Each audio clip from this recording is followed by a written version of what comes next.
And so when I was 18, I went to college in a place called Mitchell, South Dakota. It's about 1,200 miles east of those mountains. So far that the forests thin out and turn into grasslands. The grasslands thin out and turn into endless cornfields. And that's what I noticed when I drove there for the first time. Surrounded by cornfields. There's a convention center in the middle of town called the Corn Palace. And the high school mascot is a kernel of corn. So I arrived in the fall when all of the green things that had been growing all summer had turned brown and were ready to harvest. And I started my school learning about frequencies and satellites.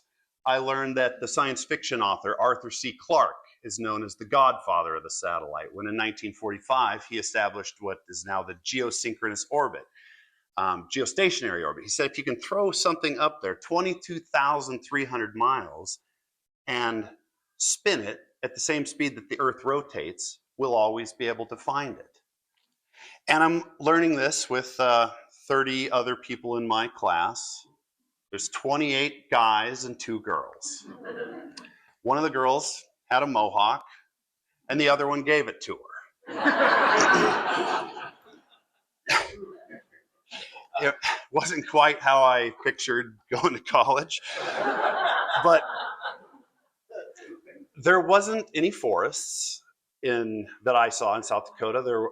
There wasn't any freshwater lakes, but they did have a great river that spanned the entire state. In fact, my friends even talked about South Dakota divided up as East River and West River, and they were so excited to take me out and see it. And when I got there, I noticed it was brown, just like the ready-to-harvest fields of corn that were in all directions.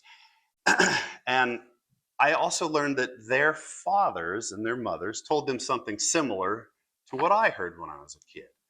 They said, you know, you see those cornfields somewhere way over there is an imaginary line that we call the South Dakota state line. You don't ever want to go across it, and you don't ever want to let any of those weirdos come into it. Well, that really perplexed me because my whole childhood was green and blues. You know, that's what I think of when I think of my earliest memory, and it's forests and rivers and lakes. And so I said to my college friends, don't you guys want to go see far off lands? Don't you want to swim in mountain lakes, see new ideas, meet new people?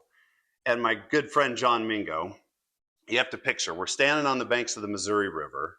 There's not much else around but this. And he puts his hand on my shoulder and he says, Block, South Dakota might not be perfect, but it's home.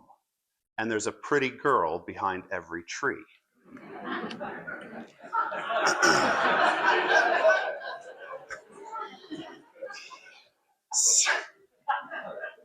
So, near as I can tell, with the possible exception of South Dakota, human beings since the dawn of time have felt the call to venture into the unknown, to explore faraway places and conquer them.